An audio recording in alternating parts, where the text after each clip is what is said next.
The world is hungrier than ever for energy. Rising global demand exacerbated by AI and data centers has brought nuclear power back into the spotlight. But AI is not the only reason. Our challenge is to deliver on climate change and reduce our CO2 emissions, is to improve our sovereignty by securing our energy. The promise of next-gen reactors is also fueling a potential nuclear comeback.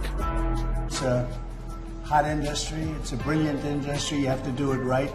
Energy-wise, security-wise, nuclear has a very, very important contribution to make.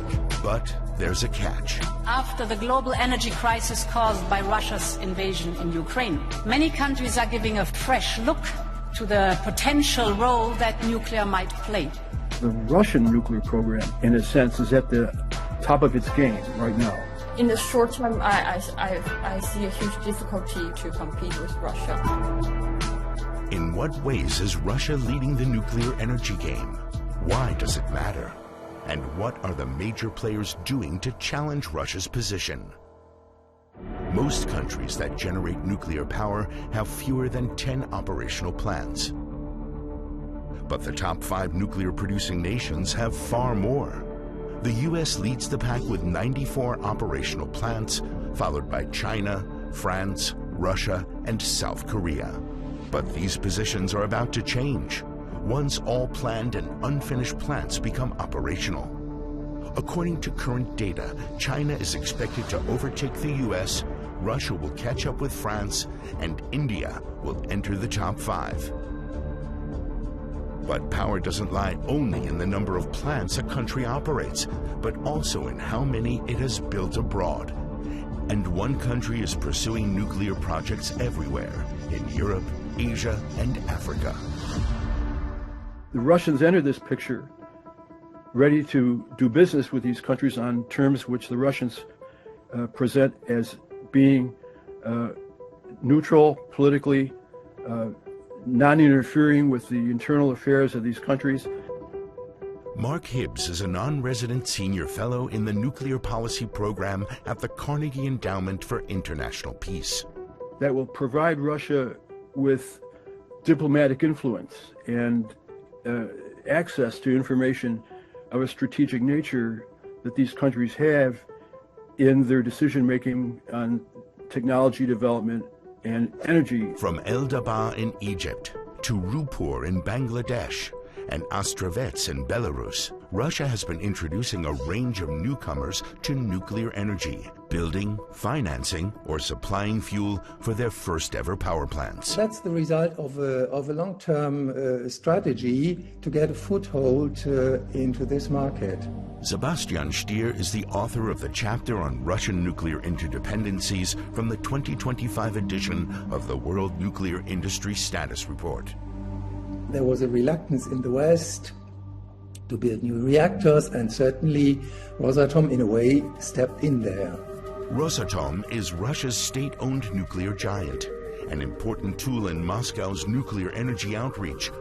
Mostly through Rosatom and its subsidiaries, Moscow exports complete nuclear power plant solutions, from building infrastructure to supplying the core component, the nuclear steam supply system, which drives power generation. Russia and the US are involved in the nuclear sectors of a similar number of countries around the world. Russia in 11 and the US in 10. But Russia is involved in over 50 nuclear power plants worldwide, nearly double the number of US projects, a situation that Washington is aware of.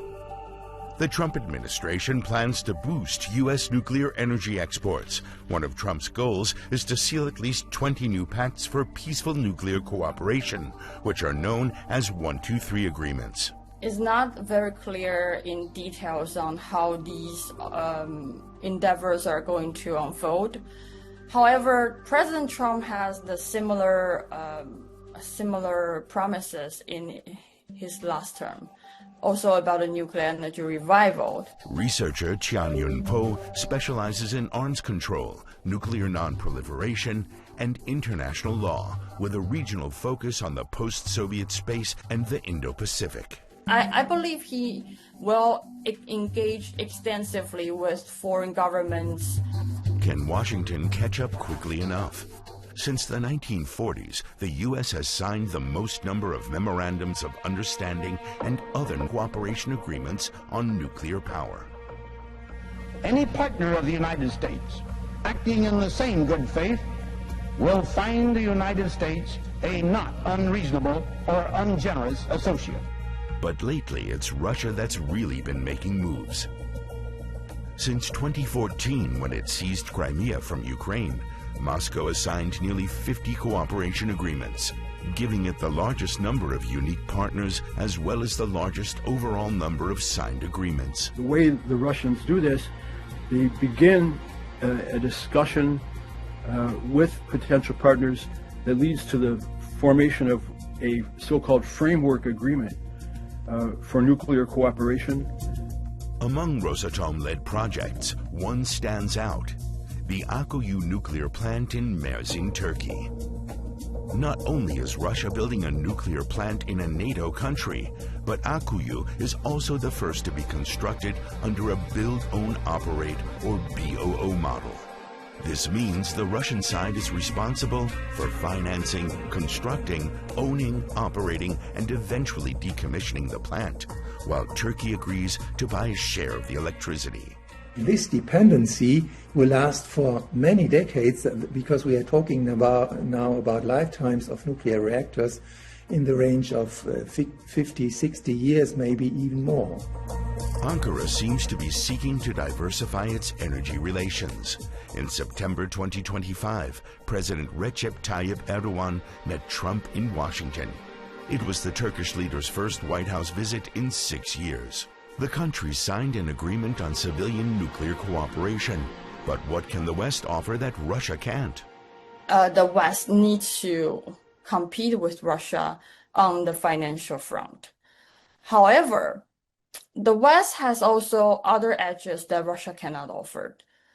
For example, being very transparent in their data access to engage with local communities and have a democratic participation with the local government.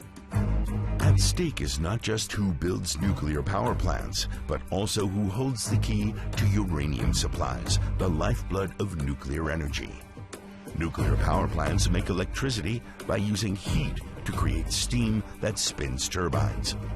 That heat comes from splitting enriched uranium atoms. Enriched uranium is another area where Russia is in a very strong position. Between 2013 and 2023, Russia exported $20.5 billion worth of the resource, sitting unchallenged at the top. During this period, the U.S. steadily imported more than $500 million worth of uranium every year from Russia. Even after Russia invaded Ukraine, the figure went up to $1.2 billion the following year, and in 2024, it was still over $600 million. This can't be changed very quickly, but steps are being taken to reduce this dependency on Russia. In September 2024, the U.S. announced plans for a new uranium enrichment facility in Oak Ridge in Tennessee. The site was formerly used for the so-called Manhattan Project, which developed the world's first atomic bomb. Enrichment matters, but so too does control over uranium supply. Raw uranium isn't particularly rare. When it comes to uranium production, Kazakhstan, Canada, and Australia have long been the world's top suppliers. But where does all that uranium actually go? Niger, for example, exported almost all of its uranium to France in 2022 and 2023. Now Russia wants to enter the picture. During an official visit to Niger in July 2025, Russia's energy minister Sergei Tsivilyov said that Moscow wants to mine uranium in the former French colony. I think France is a bit worried about the situation, especially that they seem to have lost their hold in Niger. Hartmut Winkler is a nuclear technology expert at the University of Johannesburg in South Africa. I don't think France is in any sort of desperate situation yet. I think they're still able to get the things, but certainly it's something which is a factor, this whole question of controlling the supply of uranium. in Africa. But it's not just Niger that Moscow has its eyes on, it's the whole of Africa. Of the agreements Russia has signed since 2014, almost 30% are with African nations. It's interesting the US would go for countries that tend to be slightly more Western aligned and probably economically stronger than many of the other countries in Africa. China also coming out and saying, well, we can help you solve your electricity problems. With China, I think it's more also building economic partnerships. I see the approach being slightly different. I think with Russia, I think it's fairly clear that everything seems to be driven by this geopolitics, by this need to get as many countries in your camp as you possibly can. Researcher Chia Yun-po told DW if China were building these plants rather than Russia, geopolitical risks would shoot up, especially in Asia. I think in the short term, Russia won't go down that road to tarnish its own image in these areas that, especially after the war, most stores have been shut. If it's China, I think it's very likely that China, Beijing would have a stranglehold over this nuclear power plants, maybe in the worst case to jeopardize the cooperation and communication between Asian countries. So I think that's the reason why people have preemptively avoided China's facilities. As it has in Africa, Moscow has also been forging ties in Asia. Since 2014, 47% of partnerships signed by Russia are with countries in this part of the world. After talks with Vladimir Putin in New Delhi in 2014, Indian Prime Minister Narendra Modi confirmed that Russia would be building at least 10 more nuclear reactors in his country. Chia Yun-po says that Asia remains a hugely profitable market for Moscow. It only has one poster kid in Asia, that is Kudakulam nuclear power plant in India.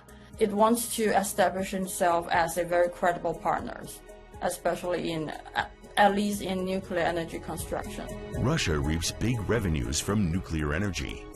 At the end of 2023, Rosatom CEO Alexei Likachev said the company had around $200 billion in planned orders over the next 10 years.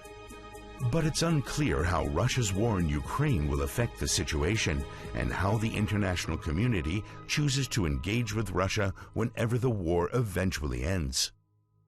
It's an outstanding question whether or not in the future, if an agreement is reached between Ukraine and Russia to terminate hostilities in the country, whether or not the world's nuclear industry would in fact welcome continued efforts to sanction Rosatom, or instead the nuclear industry would favor some kind of accommodation which would permit them to go back to doing business as usual. Much will depend on the nature and the terms of a peace deal. There is strong pressure in the West to reduce dependence on Russia over energy and geopolitical risks. But shifting away from Rosatom is tough. The technical and supply chain ties run deep. Still, some countries are trying. Even some allies of Moscow are looking to diversify. Kazakhstan, a former Soviet republic, is building its first nuclear station with Rosatom. But for the second and third plants, it has another partner in mind, one to which it's grown steadily closer: China.